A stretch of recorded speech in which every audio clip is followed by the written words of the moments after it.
Sir षड्यंत्र का मामला उठ रहा है अभी, क्या आप कहना चाहेंगे सर इसके ऊपर?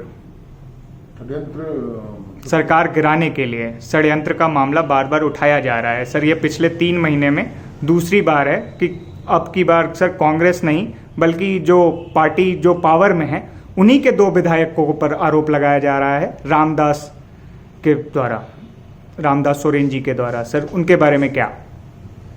देखिए, षड्यंत्र तो आपने देखा होगा, भाजपा के जो कतिपय बड़े नेता हैं उन लोगों ने स्पष्ट तौर पर मीडिया के सामने और भरी सभा में यह बोला था कि हम लोग 15 दिन में सरकार गिरा देंगे। कैसे गिराएंगे उनसे पूछा जाना चाहिए। चुनाव की मैं बात कर रहा हूँ, जब बेलमो उपचुनाव था, दुमका उपचुनाव था, मधुपुर उपचुनाव था, सभी चुनाव में इन लोगों ने इस तरह की बातें बोली। क्या लोकतंत्र में ऐसा कोई तरीका है कि एक चुनी हुई सरकार को, प्रचंड बहुमत वाली सरकार को आप हटा सकते हैं लोकतांत्रिक तरीके से? मामला इन लोगों पर भी बनता है। और इसी षड्यंत्र का एक हिस्सा जो अभी ये प्रकरण आपने सुना रवि केजरीवाल का, तो निश्चित तौर पर ये पूरा षड्यंत्र किंगपिन कोई और है। ये सिर्फ प्यादे हैं और उनके माध्यम से प्रलोभन देके, और चूंकि इनको धन बल पर बहुत भरोसा है, लक्ष्मी की विशेष मेहरबानी रहती है। कितने विधायकों को सर खरीदने की बात हुई थी? देखिए, उसकी जानकारी मुझे नहीं है सर। आपके ही पार्टी के कार्यकर्ता हैं सोरेन जी, सर उनको तो पता होगा क्योंकि उनका आरोप है सर, वो जाकर के पुलिस स्टेशन में FIR भी दर्ज करा करके आए हैं। तो कितने नेताओं को खरीद बिक्री करने के लिए पूछा गया था सर? देखिए, मैं बता रहा हूँ कि ये जानकारी हमारे आला कमान को होगी और भी पार्टी के जो सीनियर लीडर्स हैं उनको पता होगा। मुझे इसकी जानकारी नहीं है कि कितने लोगों को, लेकिन जो रामदास जी ने बोला है, उन्होंने स्पष्ट बोला कि जो प्रलोभन देने वाला व्यक्ति है, उन्होंने बोला कि मेरे साथ और भी कुछ लोग टच में हैं विधायक, और उनसे बात हो गई। इस तरह की बातें सामने आएंगी, लेकिन किनको प्रलोभन दिया गया, किनसे कांटेक्ट किया गया, इसकी जानकारी मुझे नहीं है, आला कमान को। सर 21 जुलाई के रोज सर कांग्रेस के 3 लोगों को गिरफ्तार किया गया था रांची के किसी एक होटल से। उन पर भी यही सेम आरोप था कि वो भी सरकार गिराने के लिए प्रयासरत हैं। सर ये मैं 1 साल में, इस सरकार को चलते हुए 2 साल हो गए। इस 2 साल में अगर हम 2021 की बात करें तो ये दूसरी बार प्रयास किया गया है सरकार को गिराने के लिए, और इसके ऊपर सर काफ़ी बड़ा बवाल और राजनीति खेमे में हड़कंप भी मची हुई है।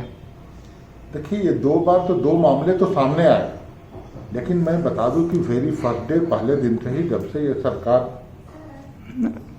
ये सरकार सत्तासीन हुई, एक झारखंडवासी, मूलवासी, आदिवासी का बेटा मुख्यमंत्री बना, युवा मुख्यमंत्री, विजन वाला मुख्यमंत्री, कुछ कर गुजरने की तमन्ना है झारखंड के लिए, तो ये इनको नहीं पच रहा है। वेरी फर्स्ट डे से ये येन केन पराक्रम लगे हुए हैं, कैसे हम इनको सत्ता से अलग करें। तो ये प्रयास इनका शुरू से चल रहा है और उसी की कड़ी में ये सब आप देख रहे हैं। सर सोरेन जी को कितना पैसा ऑफर किया गया था? रामदास सोरेन जी को फोन कॉल से कितना पैसा ऑफर किया गया था और कितने विधायकों को लेकर के आने के लिए बोला गया था? नहीं, इसकी भी जानकारी मुझे नहीं है। कितना ऑफर किया गया था वो सोरेन जी बता पाएंगे, इसकी जानकारी नहीं है। सर एक लास्ट सवाल, जब हम कांग्रेस से बात कर रहे थे तो कांग्रेस वालों का कहना था कि हमारे कोई भी विधायक बिकाऊ नहीं है। आपके तरफ से क्या स्टेटमेंट होगा सर? महागठबंधन का हर एक विधायक टिकाऊ है, टिकाऊ नहीं। ये बात मुझे लगता है भारतीय जनता पार्टी को भी समझ में आ गया होगा।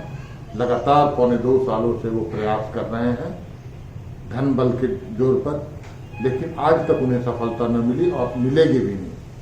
और चूंकि इनको पता है कि ये सरकार जिस तरह से काम कर रही है, जो मोडस ऑपरेंडी है माननीय मुख्यमंत्री का, आने वाले 25 साल तक अभी राजनीति में कोई वैकेंसी नहीं है। झारखंड में इनके लिए राजनीति बचेगा नहीं। 25 साल तक अभी सरकार को कोई चुनौती नहीं। उसी से बौखला के विचलित होकर इस तरह का कवायद कर रहे हैं।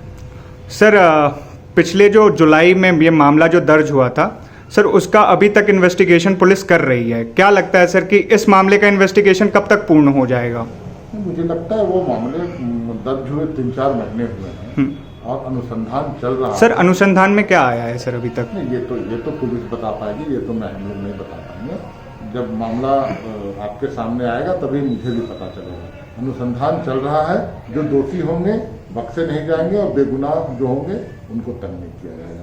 किसी पूर्वाग्रह से ग्रसित ये सरकार नहीं। आदिवासी मुख्यमंत्री हैं हेमंत सोरेन, बार बार ये 2 साल के बीच में ये दूसरा केस है सर। क्या लगता है सर, सरकार में आपसी तालमेल नहीं बन पा रही है? क्योंकि सर अभी पिछले 3 हफ्ते पहले कांग्रेस 27% ओबीसी के आरक्षण को लेकर के धरने पर बैठी थी अपने ही सरकार के खिलाफ, जिस सरकार के साथ वो गठबंधन में है। क्या लगता है सर, सरकार में क्या तालमेल बचा नहीं है? तालमेल में कहीं कमी दिखती है आपको? कहीं भी?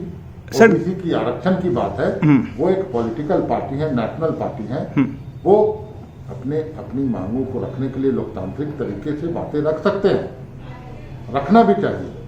और जहां तक बात है ओबीसी आरक्षण की, तो वो मैनिफेस्टो में था हम लोगों का, उनके मैनिफेस्टो में भी होगा।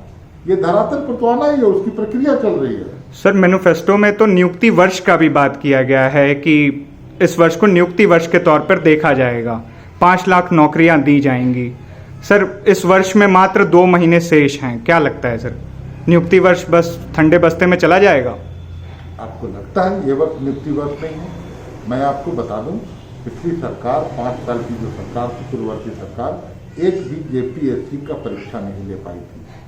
वर्तमान सरकार, युवा मुख्यमंत्री की सरकार ने 4 जेपीएससी की रिक्तियों को एक साथ समाहित करके परीक्षा कंडक्ट कराया। नियुक्तियों का वर्ष है, प्रक्रिया चालू है। शिक्षक की नियुक्ति हो, सिपाही की नियुक्ति हो, पंचायत सेवक की नियुक्ति हो, तमाम नियुक्तियां, जिला स्तर पर जो नियुक्तियां हैं, सभी में कवायद चल रही हैं। हम कृत संकल्पित हैं, नियुक्तियां होंगी और मुझे लगता है कि 2 से 3 महीने में सभी चीजें सामने होंगी। आपने बोला कि नियुक्ति वर्ष के रूप में आपने बोला था करना, ये मैनिफेस्टो में ये जिक्र तो नहीं था कि 2 साल कोरोना आ जाएगा। इस बात को भी समझने की आवश्यकता है। आज अन्य राज्यों की स्थिति क्या है, अब जाइए उत्तर प्रदेश का हाल देख लीजिए, जाइए गुजरात का हाल देख लीजिए, उससे बेहतर प्रदर्शन इस राज्य में हो रहा है। धन्यवाद सर।